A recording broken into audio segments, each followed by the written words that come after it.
Welcome back to Rad BMX Builds. On this episode, we have a 1992 GT Mach 1. I picked this bike up on eBay, got it at a pretty good price, but it needed a lot of work. All I got was the frame, which I had to take to my powder coater and get repowder coated. I already had the forks, so I threw those in, got those powder coated as well with a set of bars. So behind me, we have a freshly powdered 1992 GT Mach 1 frame, forks, bars, and seat post. I'm going to use red as an accent color on this. I've always wanted to put those colors together. I've posted a few photos of this on Instagram and it seems to be doing really well. So I think you guys like it too. Let's take a quick look at it and I'll show you the parts that I'm going to use and then we're going to build this bike together. First off, you can see the frame. It's in great shape. No big dings or dents or cracks or re-welds or anything like that. The powder coating came out amazing. And you got some GT forks. I'm going to use GT hubs, the Mach hubs, red tires, the Amy Unitron grips, Dyno donuts, GT pads, GT bars, Dyno number plate, and SE seat. And I chose to use a red anodized color to go with the red tires, seat, and grips. Going to put a white chain on it, which I think will be a good accent color for it. So roughly that's the parts that I'm going to use for the build. So I think it's going to look really good, and I'm going to be working on this in the next several moments. So let's set the camera down and start building. Okay, we got the bike mocked up on the stand, and I do have the forks and bearing cups in so we can put on the bottom bracket, cranks, sprocket, and pedals, which is what we're going to do now. Before you install any bearings or anything, make sure that you use some lube to put on there. And I'm going to link this down below in my Amazon store. It's called Crystal, and it's a clear bike lubricant for bearings. I really like using it. Clear is really nice because it doesn't show if it's coming out on into the cranks or any of the nuts or bolts. So first thing I do is lube up the cups, and then you're going to lube up the bearings themselves. And you don't have to use a whole lot, just enough to cover the surface area. Some people just cake it on there, and I don't recommend doing that. If you've ever taken apart a bottom bracket where somebody just caked that stuff on there, it creates a mess.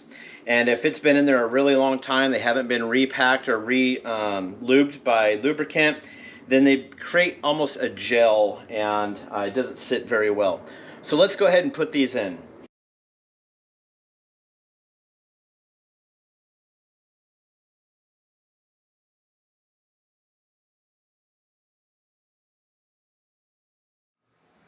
Now remember, when you are assembling your one-piece cranks, they are threaded in the opposite direction. So as I'm putting on the bearing retaining nut on the left-hand side, the non-drive side of the bike, you are threading it on counterclockwise. It's not righty-tighty, lefty-loosey like you've done most of your life. Cranks and pedals are always a little bit different, so you got to ensure that you are turning the right direction, especially with pedals so you don't strip them, but we'll get to that in a little bit. So putting the bearing retaining nut on here, I'm turning counterclockwise until we get it snugged up in there against the bearing in the bottom bracket.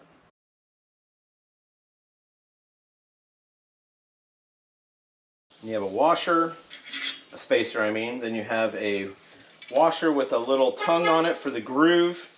Slide that in, and the last piece will be the nut to lock it all into place.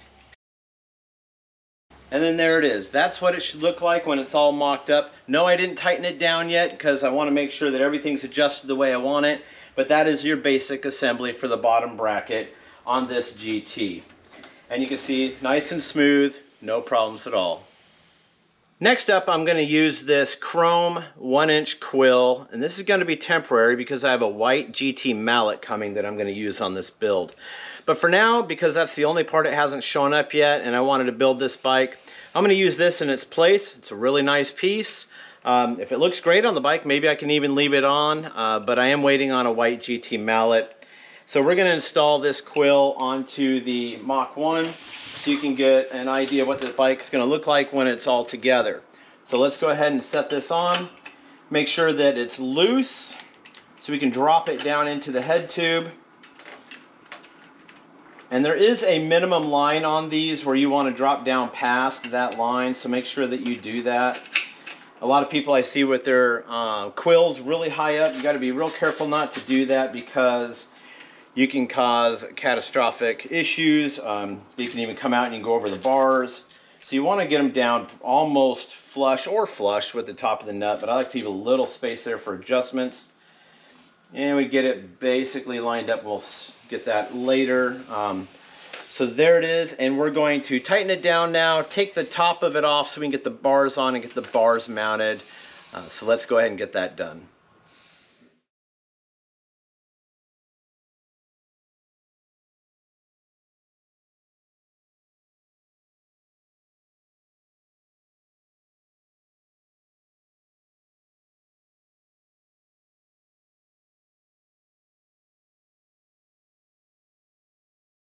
Okay, so I went ahead and put on the Quill and handlebars, and I have it snug, but I'm not going to tighten it down completely until I get the bike finished. I'm sitting on it and position the bars where I would want them to ride the bike.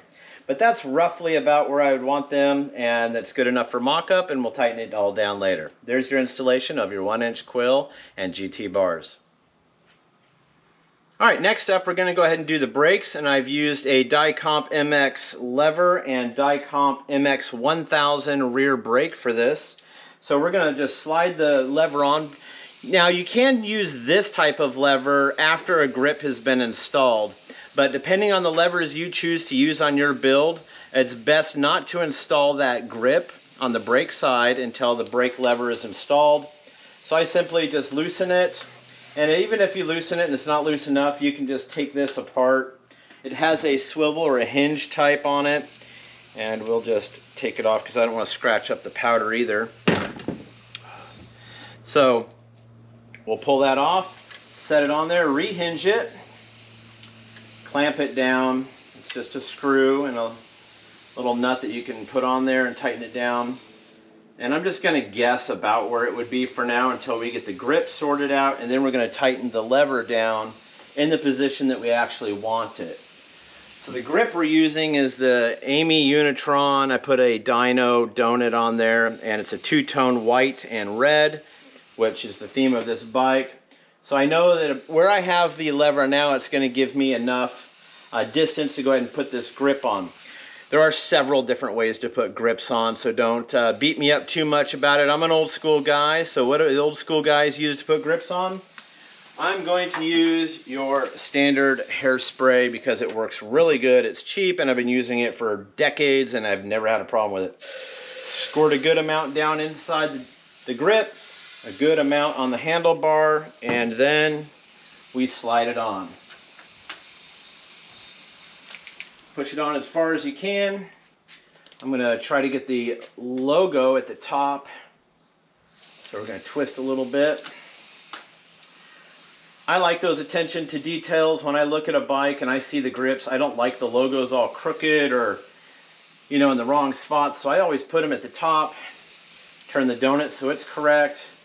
And now I have my grip installed on the handlebars, and I can go ahead and adjust this brake about where I would want it. So I will grab my screwdriver and just tighten it down.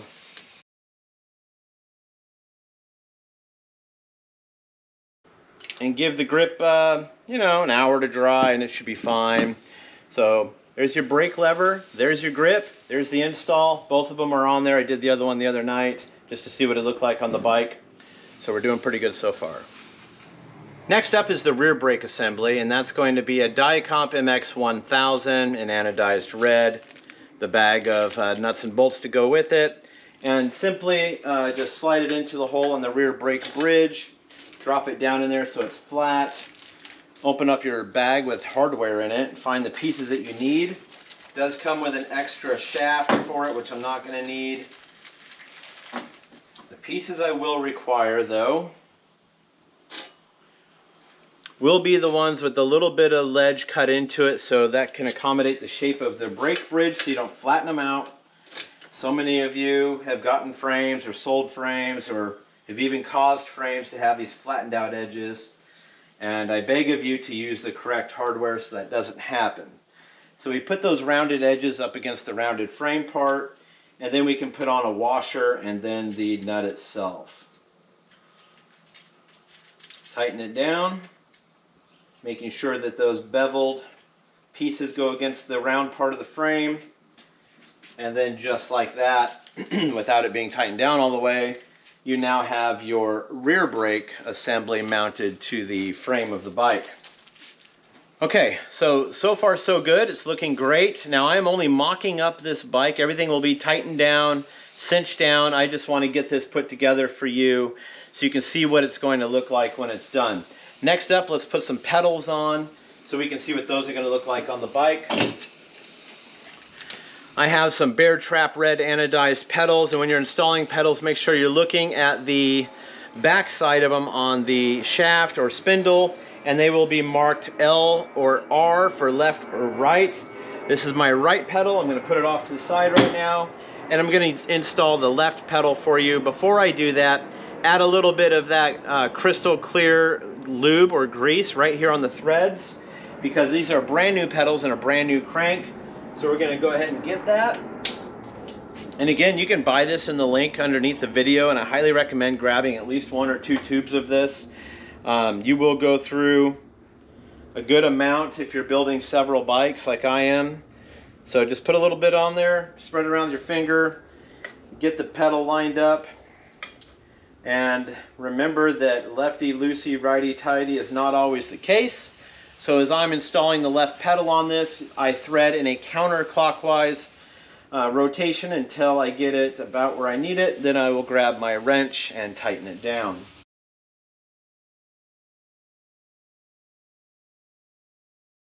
And now on the right side, it is clockwise. It is a righty-tighty motion. And the reason for that is when you're pedaling forward, if it were the opposite thread pattern on the right side and left side, they could come unscrewed from the crank. That's why they're threaded in such a manner. So the right side is righty-tighty, the left side is counterclockwise in order to tighten your pedals. So I'll get the wrench and we'll tighten these down. All right, make sure you got some good tools. You can also buy these down below in the links, so make sure if you need some tools, you go ahead and take a look down there. Make sure you're using the right tools. It's really important.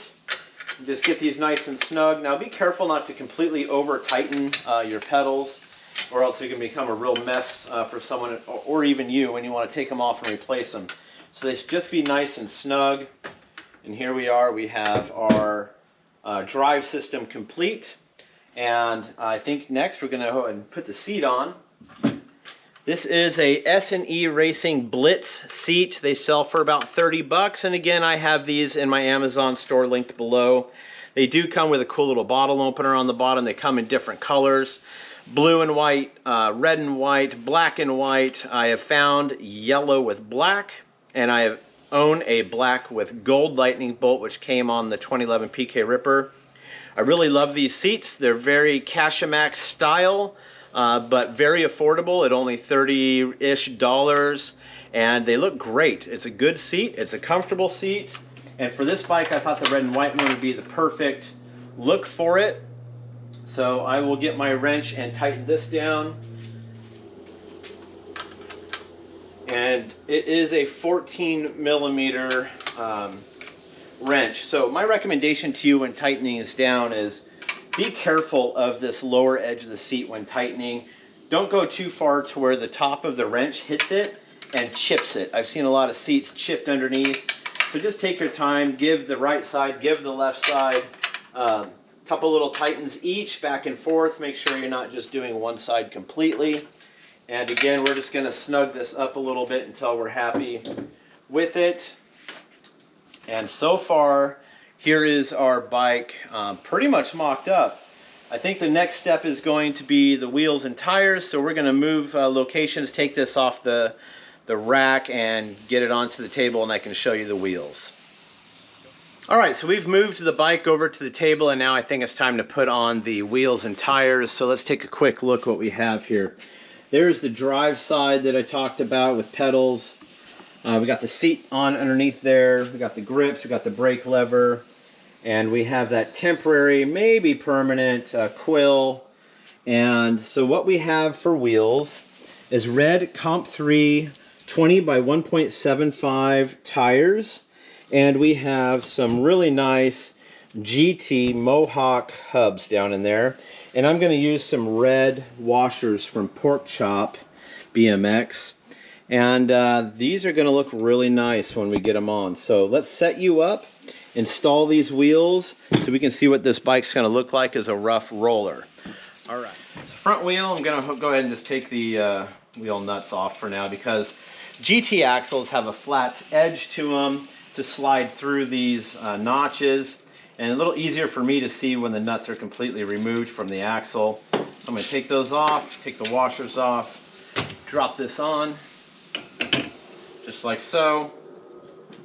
Now I am going to end up adding some retaining washers, but for now I'm just going to tighten this down so we can see what it's going to look like.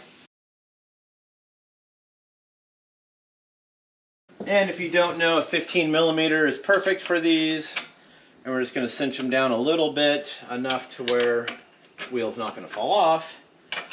And then we could do the rear wheel.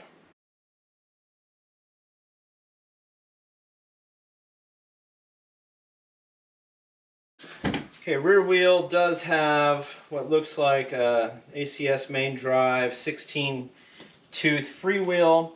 It's a 44 tooth sprocket on the front, so 44/16 gearing. And these I won't have to take off. These are a little easier to line up. Make sure my brakes are out of my way. Slide it on. Just get it roughly where I want it, not too far forward, not too far back. About somewhere in the middle. Like so. Just going to give it a slight snug because I'm going to have to install the chain on here,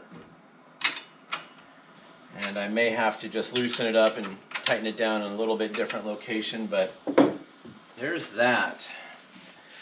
So roughly what we have now is a 1992 GT Mach 1 all mocked up with its red components and anodized parts. You can see the red tires, red anodized pieces, parts, the grips, the donuts, red anodized drive system, seat post, clamp, seat post, and seat. Rear brakes coming down. And this is a good looking bike. Really like this bike so far. So what we have left is the brake cable, the chain, and that other stem if it shows up. And I think that's it. Okay, now we're ready to install the chain, and I'm going to show you how I do that. We're going to use a white and chrome linked chain, and this is made by YBN. These are great chains. You can get them in black and chrome, white and chrome, several different color options.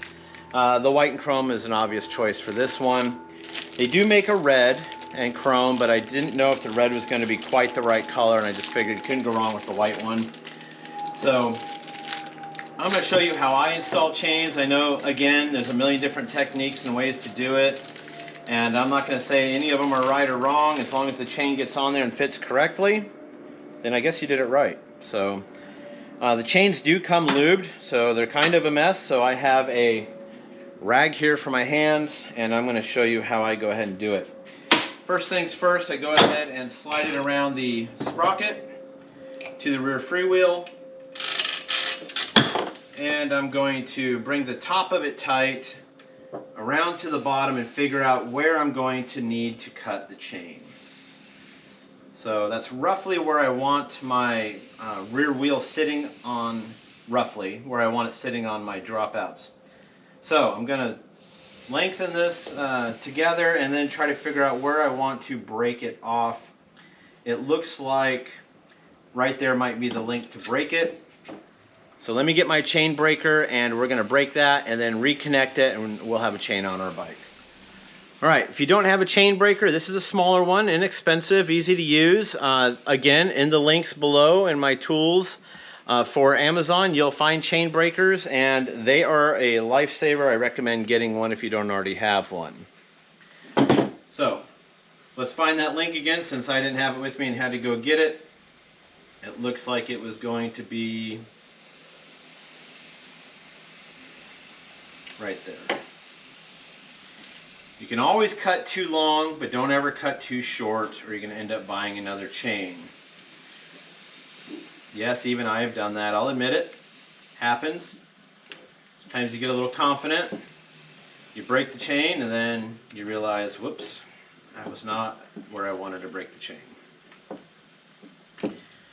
So you feel the pin get pushed out as you rotate that, and then you pull it back out and your chain's broken at the length you want it. And then inside that bag is your link, your master link. So you're going to want to open that up. Pull out the link first. I slip it in through the rear. Find the other link. Oops, came off the sprocket. And you can see it sits a little, it's good, but it's a little bit loose, so I'm going to have to slide that back just a hair when it tightens.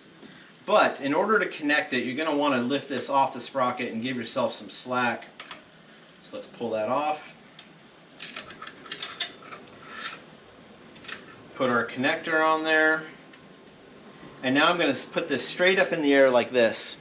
And the reason for that is when I get the connector on, and it doesn't want to fall off, you get your little retaining clip, and I start from the top, set it on, put it right on top of the bottom pin, hold it in place, take a hammer and give it a little tap. Well, sometimes I get it first try, and sometimes I'm on camera and it doesn't want to work. So then, pull it tight, put it back on the sprocket, and I will just tighten that up, and our chain is now installed on the bike, and I think the white looks really good. Yes, it's loose. I know, I'll tighten it. I get it. And that's a good balance for the red that's on there. I really like that.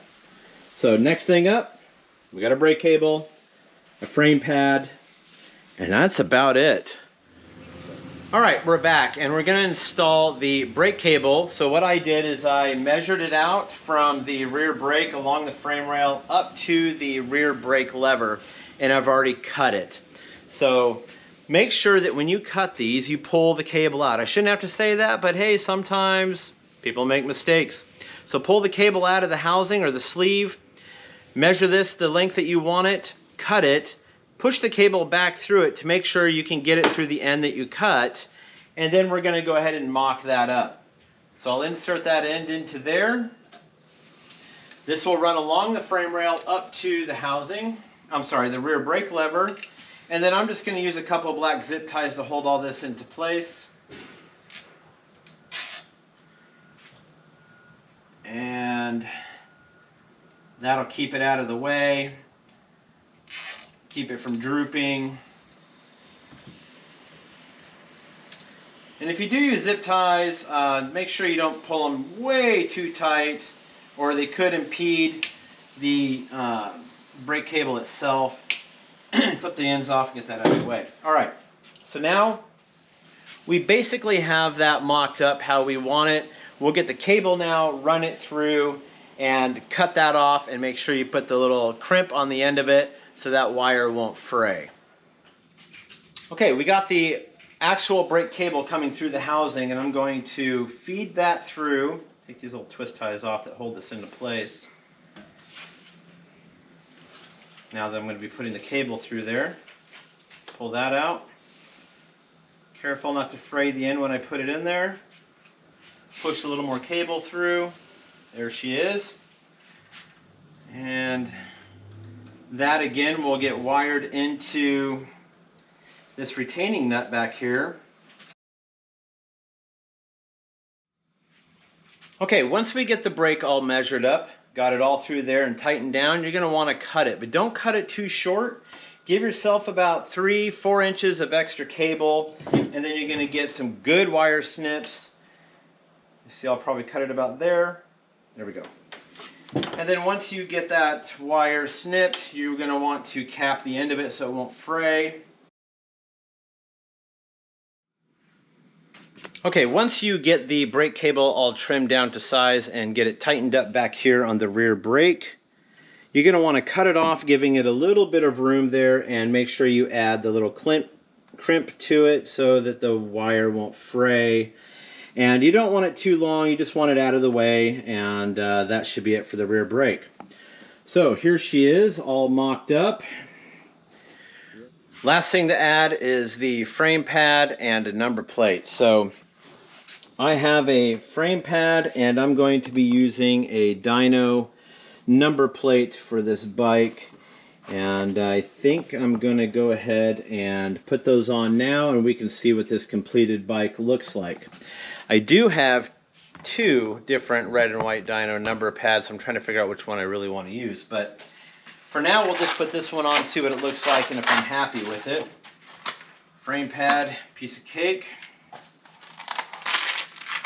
I might use different foam on this. I'm not really excited about the thinness of that, but that's just me being a little bit of a perfectionist. So we might play with that a little bit later. And there we go. Frame pad, number plate, old school dyno plate. I don't know that this has ever been mounted, honestly. I have quite the collection of number plates. A lot of them I bought new old stock. Still have some in the plastic. I don't typically sell my number plates. I kind of like to collect them. They're great accent pieces on builds. Good things to have around and have extra of.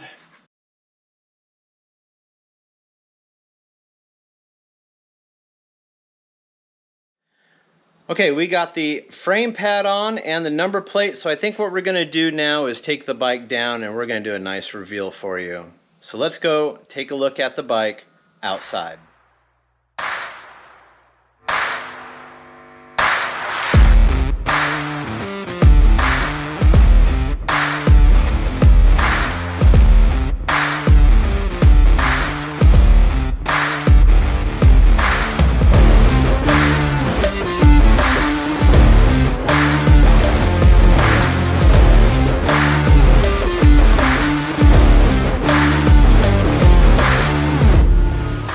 Well, the bike's done, and it looks like it may have already sold after I posted the first photo on Instagram. So the 1992 GT Mach 1, probably not available by the time you see this video. So make sure you are following me on Instagram for any bikes that I'm building if you want to get first chance at getting them.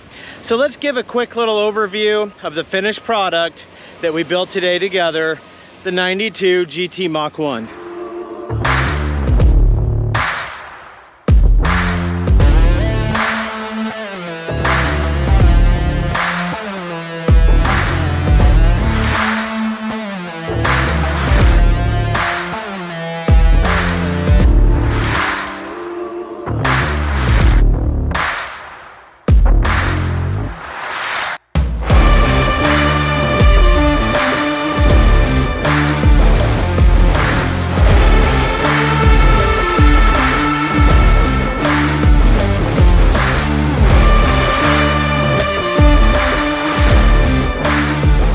As you can see, a beautiful bike on a beautiful day. Took me about 2 hours to completely put it together and make this video. And I think I'm gonna take the rest of the day and enjoy the beach, enjoy the sunshine. But hey, if you wanna keep building memories with me, make sure you subscribe to this channel, and we'll be making them every week and posting them for you. So stay rad.